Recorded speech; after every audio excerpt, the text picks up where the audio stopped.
حضرت شفا سنیے، حضرت عبدالرحمن ابن عوف کہتے ہیں نبی پاک کے صحابہ میرے گھر آئے، مجھ سے پوچھے تمہاری امی کہاں ہے؟ میں کہا گھر کے اندر۔ کہتے جاؤ تمہاری امی کو خبر دو کہ نبی کے صحابہ آئے ہیں۔ میں اندر گیا، امی کو خبر دیا۔ امی سے میں کہا امی کیوں آئے ہیں؟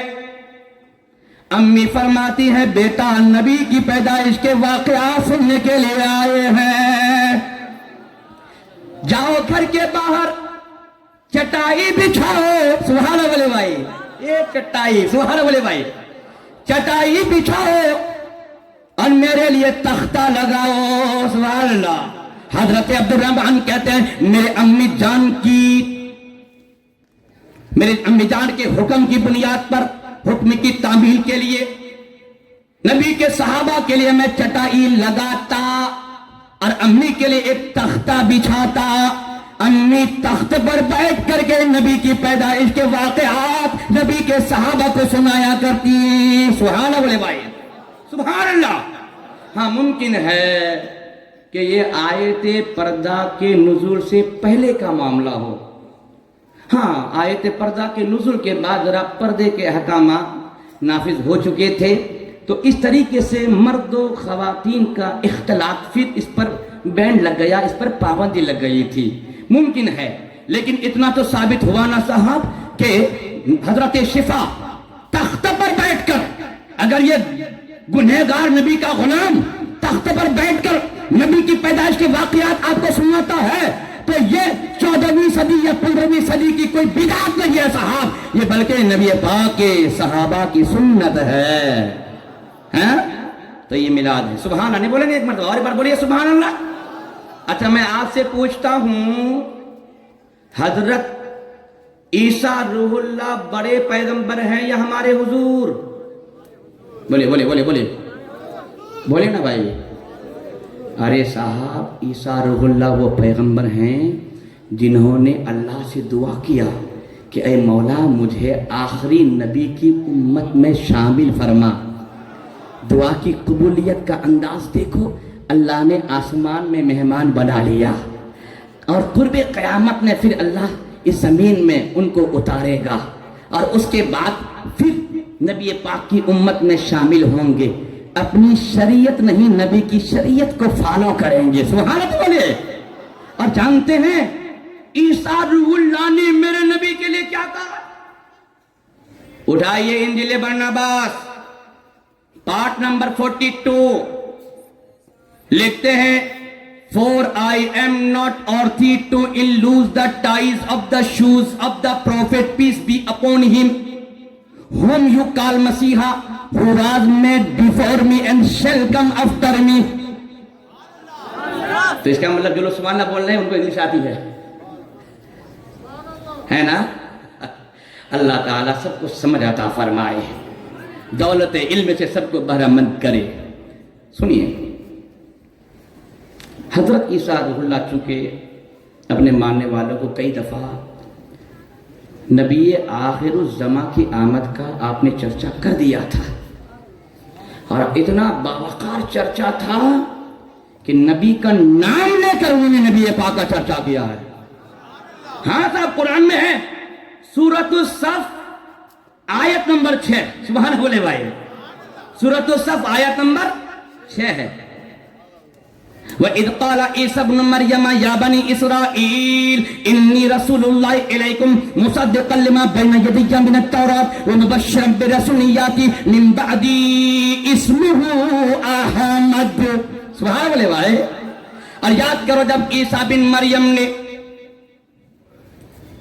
دیکھیے سن کے خاموش ہو گئے، بدلے بولیے، یاد کرو جب عیسیٰ بن مریم نے کہا اے بنی اسرائیل میں تم سب کی طرف اللہ کا رسول ہوں اور اپنے سے پہلی کتاب توریت کی تصدیق کرتا ہوا، اور میرے بعد ایک پیغمبر آئیں گے ان کی آمد کی خوشخبری سناتا ہوا، اور ان کا نام احمد ہے، ان کا نام احمد ہے۔ قرآن پاک نے ہم اور آپ کو ایک دلیل فراہم کر دیا کہ کہ نبی کی آمد کا ذکر آمنہ کے بطن سے ابھی اس دنیا میں میرے آقا نہیں آئے تھے، عیسیٰ روح اللہ پہلے آقا کی آمد کا ذکر کر رہے ہیں۔ سبحان اللہ، اللہ اکبر۔ تو جب میرے آقا کریم اس دنیا میں ابھی آئے نہیں ہیں، آنے سے پہلے میلاد کا ذکر ہے، تو آنے کے بعد پھر میلاد کا ذکر کیوں نہیں ہوگا؟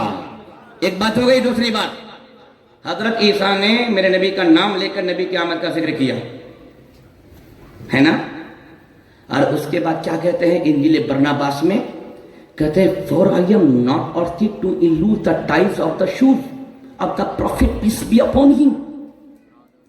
یعنی عیسیٰ روح اللہ کی تعلیم کی بنیاد پر عیسیٰ روح اللہ کے ماننے والے جا بجا 15-20 آدمی بیٹھتے اور نبی پاک کا ذکر کرتے۔ سبحان اللہ، بیٹھتے ذکر کرتے۔ تو کچھ لوگ ذکر کر رہے تھے، عیسیٰ روح اللہ پہنچ گئے، اور پہنچنے کے بعد عیسیٰ روح اللہ اب ان لوگوں سے کہتے ہیں اے میرے ماننے والو، جس رسول باوقار کی آمد کا تم لوگ تذکرہ کرتے ہو، جانتے ہو ان کی شان کیا ہے؟ عیسیٰ روح اللہ کہتے ہیں ان کی شان یہ ہے کہ میں ان کے جوتوں کا تسمہ بھی کھولنے کا لائق نہیں ہوں، اور ان کی پیدائش مجھ سے پہلے ہوئی ہے لیکن آمد میرے بعد میں ہوگی۔ سبحان اللہ بولے بھائی، ان کی پیدائش مجھ سے پہلے ہو چکی ہے لیکن آمد میرے بعد ہوگی۔ یہ جملہ عیسیٰ روح اللہ کا ہے، اور میرے آقا کنز العمال للمتقی کی حدیث میں عیسیٰ روح اللہ کی بات پر مہر لگاتے ہیں۔ میرے آقا فرماتے ہیں سنو اے لوگو، میں اپنے باپ حضرت ابراہیم کی دعاؤں کا اثر ہوں، اور سب سے پیچھے میری آمد کی بشارت عیسیٰ بن مریم نے سنایا ہے۔ سبحان اللہ، عیسیٰ بن مریم نے سنایا ہے۔ تو یہ شان ہے میرے آقا کریم، آپ سمجھائی نا؟ تو عیسیٰ روح اللہ کہتے ہیں میں آخری نبی کے جوتوں کا تسمہ نہیں کھولنے کا لائق۔ سمجھ گئے آپ؟ سمجھ گئے؟ اب آئیے، معراج کی رات میں جبریل امین بیت اللحم میں نبی پاک سے عرض کرتے ہیں یا رسول اللہ، سواری سے نیچے تشریف لائیں، یہاں پر دو گانا ادا کریں۔ میرے آقا دو گانا ادا کیے۔ جبریل نے پوچھا یا رسول اللہ یہ کون سی جگہ ہے؟ میرے آقا فرماتے ہیں جبریل تم ہی بولو، تم ہی بولو۔ اے یہاں رکیے، جو لوگ کہتے ہیں نبی کو غیب نہیں آتا تو وہ لوگ یہاں پر اچھل جاتے ہیں۔ کہ جب جبریل نے پوچھا کہ سرکار بتائیے تو یہ کون سی جگہ ہے، تو نبی پاک کو بول دینا تھا، لیکن نبی پاک کہتے نہیں تم بولو۔ اس لیے پتہ چلا نبی کو معلوم نہیں تھا۔ میں کہا نون سینس، پر جملے کا ماں سبق ہاں دیکھو، ماں باپ دیکھو۔ سچویشن یہ ہے کہ وہ سفر معراج وقت قلیل، بحث و مباحثہ کا وقت نہیں۔ تو ایسے موقع پر میرے آقا کہتے ہاں مجھے معلوم ہے، اور آگے چلے جاتے تو وہ جگہ کون تھی اس کا علم آج ہمارے پاس نہیں ہوتا۔ اس لیے میرے آقا نے فرمایا تم بولو۔ تو انہوں نے کہا سرکار یہ بیت اللحم عیسیٰ روح اللہ کی پیدائش گاہ ہے۔ سبحان اللہ بھائی، یہ پیدا ہونے کی جگہ،